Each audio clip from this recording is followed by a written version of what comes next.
Partire leggeri. Autore: Eric Ries. Eric Ries racconta le sue prime esperienze con le start-up, mettendo in luce i miti prevalenti sul successo imprenditoriale. Sostiene che il successo non dipende solo da idee geniali o dal duro lavoro, ma può essere costruito attraverso un approccio sistematico. Ries introduce il concetto di Lean Startup, che prevede la costruzione di un prodotto minimo realizzabile, MVP, e la rapida iterazione in base al feedback dei clienti. La sua esperienza con InVue, che ha rilasciato rapidamente un MVP e lo ha modificato in base alle risposte degli utenti, esemplifica questo approccio. Parte prima. Visione. Capitolo 1. Visione. Ries sottolinea l'importanza dell'apprendimento convalidato e del metodo scientifico nelle start-up. Introduce il ciclo di feedback Build, Measure, Learn, in cui le start-up creano un MVP, Minimum Viable Product, ossia una versione semplificata del prodotto. Con una versione semplificata del prodotto misurano il loro impatto e imparano dai risultati per guidare lo sviluppo futuro. L'obiettivo è minimizzare il tempo attraverso questo ciclo per convalidare rapidamente le ipotesi sul prodotto e sul mercato. Ries racconta l'esperienza con la sua startup InVue, dove lancia una versione di bassa qualità del prodotto per raccogliere feedback reali dai clienti e adattare rapidamente il prodotto alle loro esigenze. Questo approccio permette di evitare lunghi cicli di sviluppo basati su ipotesi non verificate. Capitolo 2. Apprendimento validato. In questo capitolo viene approfondito il concetto di apprendimento convalidato. Ries consiglia di non chiedere ai clienti cosa vogliono, ma di osservare il loro comportamento con le prime versioni del prodotto. Questo approccio aiuta a determinare se il prodotto debba essere costruito o meno. Viene citato l'esempio di InVue, società che Eric ha cofondato. InVue è un'applicazione di messaggistica istantanea che permette agli utenti di creare avatar 3D e acquistare beni virtuali. Ries e il suo team hanno sviluppato i principi del Lean Startup per evitare errori comuni nelle startup, come costruire prodotti che nessuno vuole. Il team ha lavorato su un prototipo per 6 mesi, concentrandosi su dettagli come il numero di reti di messaggistica da supportare. Nonostante il duro lavoro, il lancio iniziale non ha attirato utenti. Pensavano che il problema fosse la qualità, così hanno corretto bug e aggiunto funzionalità, ma i risultati non sono cambiati. L'epifania è arrivata quando hanno iniziato a intervistare potenziali utenti e hanno capito che il prodotto non soddisfaceva i bisogni reali degli utenti.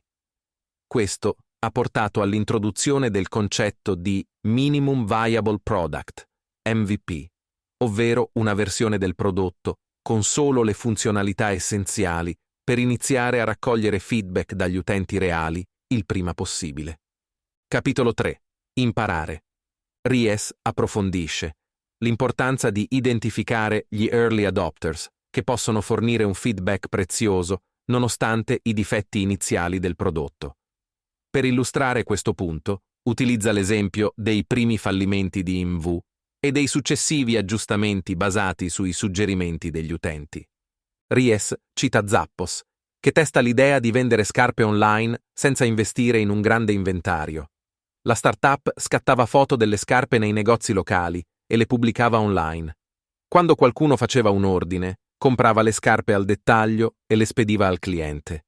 Questo semplice esperimento ha confermato l'interesse dei clienti senza grandi investimenti iniziali, incarnando l'approccio Lean per minimizzare rischi e costi. Parte seconda. Orientare. Capitolo 4. Sperimentare.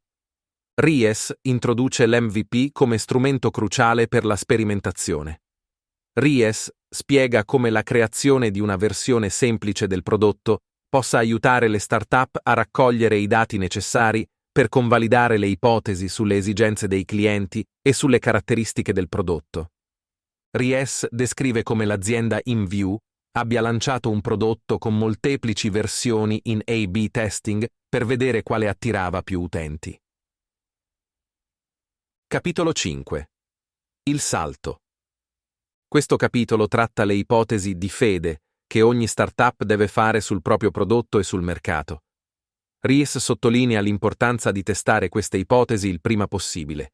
Cita la strategia iniziale di Facebook di offrire un servizio gratuito per costruire una base di utenti e successivamente di monetizzare attraverso la pubblicità come un salto nel buio riuscito. Utilizza l'esempio di Food on the Table, un'app per la pianificazione dei pasti che ha testato il proprio MVP con un gruppo ristretto di utenti per validare il concetto. Capitolo 6. Test. Ries spiega come testare l'MVP, ossia un prototipo del prodotto semplificato, e come raccogliere metriche attuabili piuttosto che metriche di facciata che possono dare un'illusione di successo senza fornire reali informazioni utili.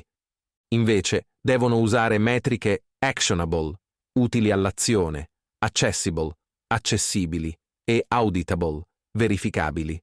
Il capitolo descrive anche l'importanza dei cicli di feedback rapidi, dove le start-up costruiscono un MVP, misurano la reazione dei clienti e imparano da questi dati per iterare rapidamente sul prodotto.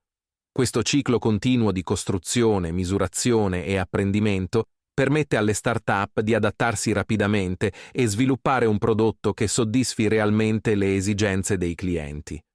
Ries cita l'esempio di Dropbox, che inizia con un MVP, Minimum Viable Product. Invece di costruire subito un prodotto completamente funzionante, Dropbox ha creato un semplice video dimostrativo che spiegava come avrebbe funzionato Dropbox. Questo ha permesso di validare l'interesse degli utenti senza sviluppare l'intero prodotto.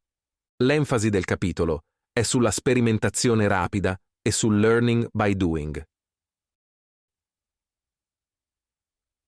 Capitolo 7. Misurazione.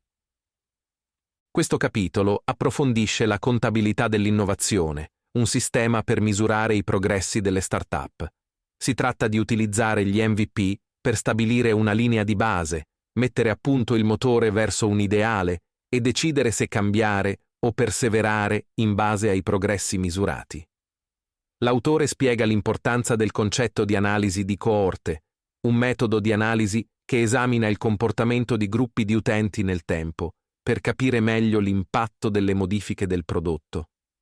Un punto centrale del capitolo è l'importanza di misurare ciò che realmente conta per il business, come l'acquisizione dei clienti, la loro attivazione, la fidelizzazione, la revenue e le referenze. Ries enfatizza l'uso del ciclo di feedback Build, Measure, Learn per raccogliere dati pertinenti, apprendere dai risultati e iterare rapidamente sul prodotto. Il libro cita l'esempio di Wealthfront, una piattaforma di gestione patrimoniale automatizzata. Ha inizialmente lanciato un MVP per testare l'interesse del mercato. Hanno osservato attentamente come i primi utenti interagivano con il servizio, raccogliendo dati su comportamenti e feedback. Invece di concentrarsi su vanity metrics, come il numero totale di utenti registrati, Wealthfront si è focalizzata su metriche più significative che indicavano il reale coinvolgimento e la soddisfazione degli utenti, come il numero di utenti attivi settimanali e la quantità di denaro effettivamente investita tramite la piattaforma. Terza parte. Accelerare. Capitolo 8. Pivot o perseverare. Ries esamina il punto critico di decisione in cui le start-up devono scegliere se effettuare un pivot, un cambiamento fondamentale, o perseverare, mantenere la rotta. Ries spiega vari tipi di pivot, come il cambiamento del segmento di clientela target o del set di funzionalità del prodotto. Le riunioni periodiche, pivot o perseverare, aiutano i team a prendere queste decisioni in modo sistematico. Eric Ries cita l'esempio di Groupon per illustrare il concetto di pivot. Groupon, oggi noto come un gigante nel settore delle offerte giornaliere e degli sconti, non è iniziato con questa idea. Originariamente, la società era chiamata The Point e si concentrava su una piattaforma di raccolta fondi per cause sociali e collettive. Capitolo 9. Lotto. Ries sostiene la necessità di lavorare in piccoli lotti per identificare rapidamente i problemi e apportare continui miglioramenti. Si ispira ai principi della produzione snella, come la produzione just in time di Toyota, per spiegare come piccoli lotti portino a un apprendimento più rapido e a un migliore controllo della qualità. Ries usa l'analogia delle lettere. È più efficiente sigillare, timbrare e inviare ogni lettera una alla volta, piuttosto che fare ogni passo per tutte le lettere contemporaneamente. Capitolo 10. Crescere. Il capitolo L'autore esplora le strategie per la crescita sostenibile di una startup attraverso il concetto di Engine of Growth, motore di crescita. L'autore delinea 3 motori di crescita: appiccicoso, trattenere i clienti; virale, fare in modo che i clienti riferiscano ad altri; e a pagamento, usare la pubblicità. Ries sottolinea l'importanza di concentrarsi su un motore alla volta e di iterare in base al feedback. Cita l'esempio di come Airbnb sfruttato la crescita virale, incoraggiando gli utenti a segnalare altre persone. Gli utenti che utilizzavano la piattaforma per prenotare alloggi avevano spesso un'esperienza positiva e condividevano la loro esperienza con amici e familiari. Airbnb ha facilitato questa condivisione attraverso l'integrazione con i social media e programmi di incentivo. Ad esempio, offrivano incentivi agli utenti che invitavano nuovi membri o condividevano le loro esperienze di viaggio sui social media. Questo ha creato un effetto di rete, in cui ogni nuovo utente acquisito portava potenzialmente altri nuovi utenti attraverso il passaparola. Invece il concetto di Sticky Engine of Growth, motore di crescita appiccicoso, si riferisce a un modello di crescita basato sulla fidelizzazione degli utenti attraverso un'esperienza coinvolgente e ricorrente. Facebook ha costruito un motore di crescita appiccicoso offrendo agli utenti un'esperienza coinvolgente e incentrata sulla creazione e condivisione di contenuti. Gli utenti ritornano regolarmente sulla piattaforma per interagire con amici, condividere foto, pubblicare aggiornamenti di stato e partecipare a gruppi e discussioni. Capitolo 11. Adattare. Ries introduce la tecnica dei 5 perché per l'analisi delle cause dei problemi, incoraggiando le start-up a chiedersi perché i problemi si verificano a più livelli per trovarne la vera causa.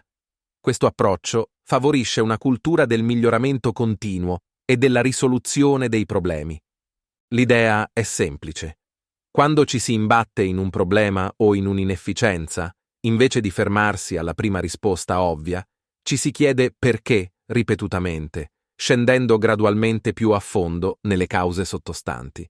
Ad esempio, supponiamo che una startup stia riscontrando un basso tasso di conversione degli utenti sul proprio sito web. Il processo dei 5 perché potrebbe andare avanti così. 1. Perché abbiamo un basso tasso di conversione degli utenti? Perché poche persone completano il processo di registrazione. 2. Perché poche persone completano il processo di registrazione? Perché il processo è troppo lungo e complicato? 3. Perché il processo è troppo lungo e complicato? Perché richiede molte informazioni e richieste che possono essere scoraggianti per gli utenti. 4. Perché richiede molte informazioni e richieste? Perché stiamo cercando di raccogliere troppe informazioni fin dall'inizio, invece di concentrarci sulle necessità essenziali degli utenti. 5. Perché stiamo cercando di raccogliere troppe informazioni fin dall'inizio? Perché abbiamo ipotizzato che avremmo bisogno di queste informazioni per offrire un servizio personalizzato, ma non abbiamo testato se fosse realmente così. A questo punto, l'azienda ha individuato una possibile causa del problema, l'eccessiva complessità del processo di registrazione. Questa tecnica consente di andare oltre i sintomi evidenti del problema e di individuare le cause profonde, aiutando così a prendere decisioni più informate per risolvere il problema.